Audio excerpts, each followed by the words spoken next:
This is the web series for the love of BIM, promoting Barbados, everything Bajan Canadian, and everything Canadian Bajan. Welcome to another episode in the web series for the love of BIM. I am your host, Consul General Sonia Marvel Carter. As the battle against COVID continues all over the world and countries are jockeying for position to secure the coveted vaccines, Barbados and a few other islands have secured some of the Oxford AstraZeneca vaccine. This Oxford AstraZeneca has been generously gifted to the Barbados government from the government of India, with Prime Minister Modi giving Barbados 100,000 vaccines. Barbados has shared with Guyana, and Dominica has also shared some of their supply with neighbouring islands. The inoculation program in Barbados got underway just this week, and we continue to encourage persons to read scientific and credible material on this vaccination when making your decision. We hope you will choose to be vaccinated, and we encourage you to be vaccinated against COVID-19, but it is not mandatory. I can tell you that I would love an opportunity to be vaccinated today, but as I am here in Canada, I may have to wait a bit longer than if I were home in Barbados. But you know what? I will not get into a discussion today about vaccines and the type of vaccines offered and so forth. I will leave it to the experts. But I will say that based on my readings, the Oxford AstraZeneca is better suited to the Caribbean climates in terms of storage. Hence, that's one of the reasons for the choice of that vaccine in Barbados over others in the market. Even after being vaccinated, though, you are still encouraged to wear your masks, practice good hand hygiene, still practice physical distance, because this fight is not over yet and we must not let our guard down. I know very well how difficult it is, especially with Valentine's and special days coming up, to be, oh, wait a minute. Special days. Yes, now that we're talking about special days, let's move on to the birthday shout-outs before we get into our feature guest for today, which is the Barbados Canadian and Friends Hamilton Association. I know I am biased, but February is without a doubt the best month of the year. Starting out the birthday shout-outs is Andrew Conliffe-Layne. Andrew told us only last week all about the Barbados Ambassadors of Canada. And Andrew was a Valentine baby, so he celebrates tomorrow, February 14th. Happy birthday, Andrew, aka Snowman, aka Valets. And these greetings are coming from Wendy, Sugar, Maya, your son and daughter, from Keith and the entire family circle.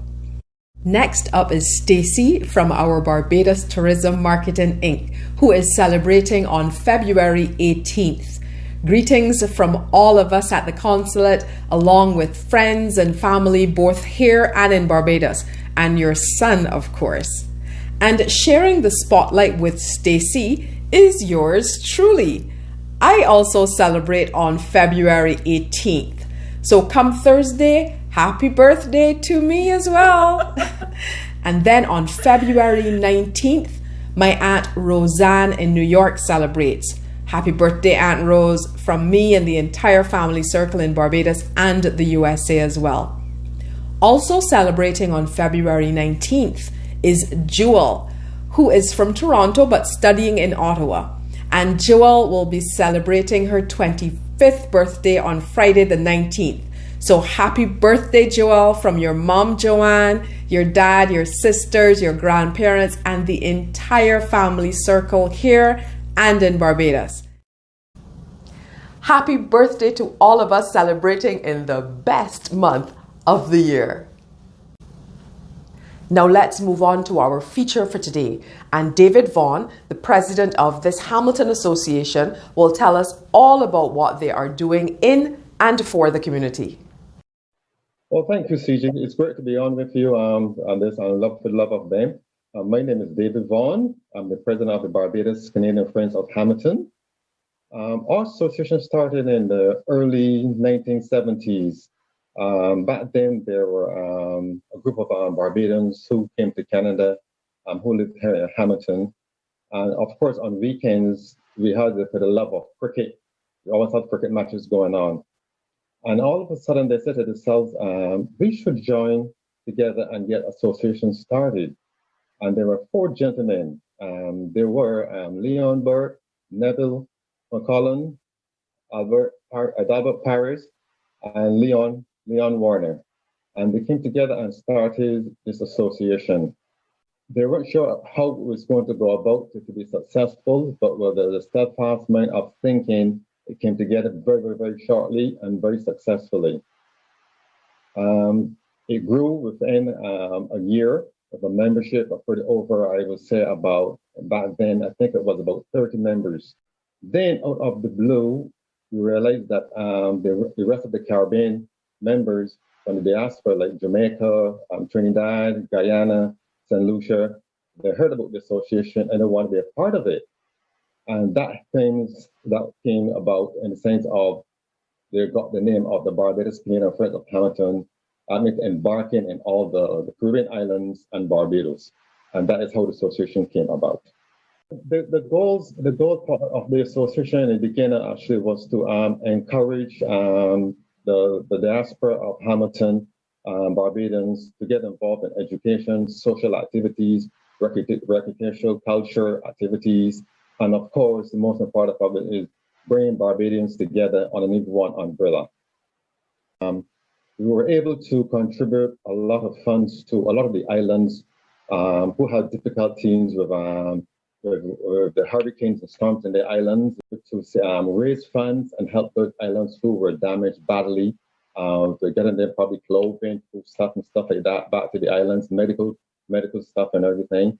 And we were also good in the sense that we were able to send funds back there and even back home to Barbados for the family and members to get them back on their feet. And we were very successful in doing that by having picnics, independence celebrations, and most of all, we always had the biggest thing we always had was we call a meet and greet get together. We all come together to raise funds for everyone. Okay, so what are the requirements for joining this the Hamilton Association? Since we said it's the Barbados Canadian and Friends, we welcome anyone with open arms. As long as you want to be a part of what we do, what the association stands for, follow our structure and be a part of it, you are welcome, no matter what background you're from. As you said, we are collectively under one umbrella has Barbados and the Caribbean. So anyone can join our association with open arms. Okay, great. Can you tell us then how has the pandemic changed the way that the association operates?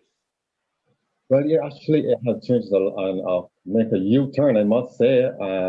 We had to put a lot of things on hold for the last year and this year also. Our form of communication, what I'm doing right now at this point in time is the Zoom, the emails, and the telephone. We still have something in the works planned for this year, but we will see how things go. Besides, between now and the middle of in April, we will see what happened, what's transpired with the COVID-19, and if that changes, then things will change forward to get back to our normalcy. But right now, we're taking it, let's say, month by month as we go on through the academic at this point in time. But what are you doing to attract, let's say, the younger folks, so that you have a succession plan, so that you know that the association will continue throughout the years? Well, this year, I had planned this year to meet with all the young Barbadians within the community of Hamilton. I wanted to plan up a meet and greet meeting also to have all of them together so we can sit down and discuss what we can do going forward from this year forward. And I also want to embark on having the younger generation on the association and also on the executive part of it. I would like to see a younger person, younger than myself, of course, a part of the association, the executive, and also the president. And that is what I'm kind of going for this year. If all goes well, I want to have them on board so that I can stay at the side and guide them along and help restructure the association, make it stronger and more vibrant as it go forward. Okay, how long have you been president? Oh man, I'm not so funny that I am the youngest president of this association. Wow. And for all the years, I was the first person that was the youngest one that came aboard as the president of the association and have turned the association around 110% and make it very, very, very successful. And in the hands of that also, I must give credit to your to the consulate mindset also, who took part in all of what I was doing regarding the association, helping push me along and build me up towards what we need to do towards helping Barbados and helping the diaspora. And it's all about Barbados when it comes to whatever I want to do, and it must be successful no matter what I do. It has to be successful. Hence saying that, that's why we also combine with the Barbados-Canada Association and the diaspora in Toronto to make our association stronger and they're stronger also. And that unite us together underneath one umbrella. And I think going forward, I can see us being successful in the future. Okay. That was my plan for this year also, to help reunite with the other association of the Caribbean islands underneath with us, so we can utilize what they have and utilize what we have to help build us up and go forward. Also, I was thinking strongly too that we're already connected to the Barbados-Canada Association in Toronto, and also we work also with the Barbados-Canada Foundation in Toronto. And I think having all those parties together with us going forward, we're helping each other build what we need to build going forward, we can make this association of Hamilton Stew Town more successful, more unique, and more powerful within Hamilton. I must say though that our association here in Hamilton is one association that is recognized 110% for what we have done and what we have accomplished and what we have done in the past in Hamilton.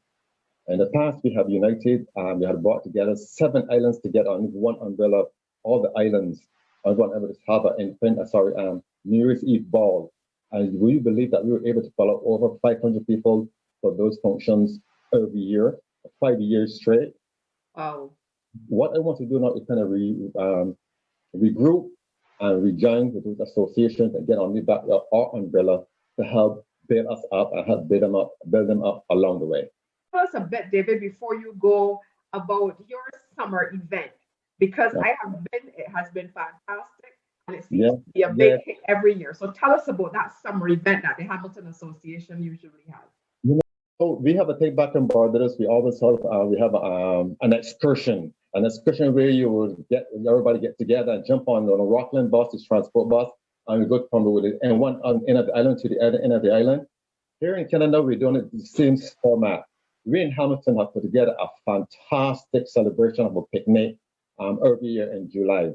And what we've done, we have invited the Toronto diaspora down to Hamilton. When we first started out, a lot of people said, "Oh, Hamilton is so far." And I've always said that I'm always in Toronto, supporting helping you guys, and have to go forward all the time. And in the same distance, there's nothing different in it. So this is the type of you guys to come and see what we do in Hamilton. And the first day we got that first bus, and it was packed. And they came down, they could not believe it. A beautiful picnic.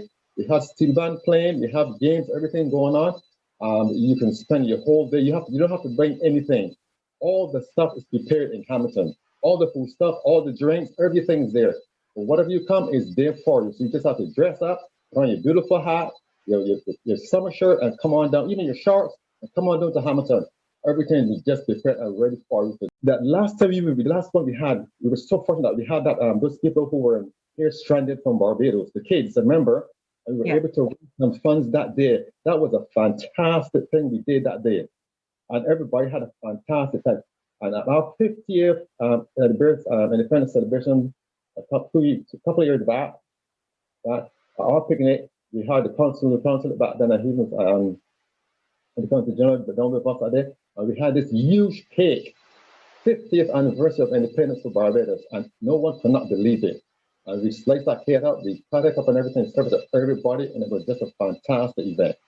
And it's so funny that even this year, even though we got the pandemic, people ask me if we can have on a picnic. We can have on a picnic this year. It's a pandemic, beautiful time, And I would invite anyone come forward when this is all over and said, and we start back with our picnic, right? And we will invite the whole of the diaspora down to Hamilton once again.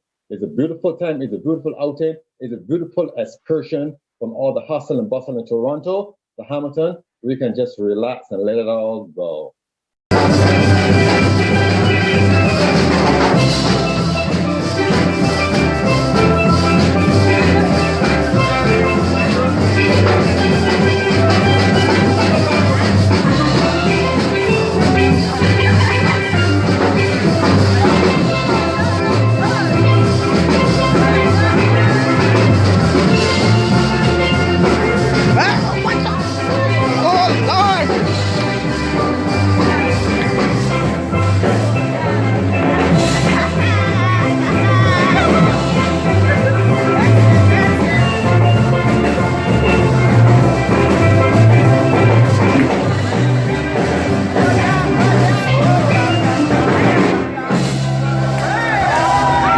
Stacey, I want to say again, thanks to the consulate and all the contingent who were there for all the years that I've been president, for supporting me in all that we do in Hamilton.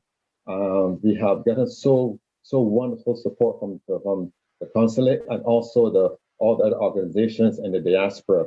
I must say that to be a part of it makes my dream come true, that we as Barbadians, no matter where we go, we can unite together as one and we can make things happen. And I thank you guys for all the support that you give the Hamilton Association here in Hamilton. Thank you, thank you, thank you. David, I want to thank you for sharing the work of your organization with us, and we look forward to our continued collaboration. And to all of you out there, remember to assist in whatever way you can and in whatever area you can. And before we go, I want you to look out for a special edition of Fuhdeloveuhbim coming out midweek. It's going to be a tribute to Alex, where a number of Barbadian and other entertainers, along with family and friends, paid homage to Mr. Alex Waithe. Well, that's all the time we have for today, folks. But I want to wish you all a happy Valentine's Day. And remember to let's do our part to stop the spread of the COVID-19 virus. Join us next week when we will talk a bit about the upcoming Lenten season. Yep, Easter is approaching. We will also have a little discussion about Black History Month. We will hear from another association. We'll obviously send out more birthday greetings and hopefully make some new discoveries. All for the love of BIM. Stay safe.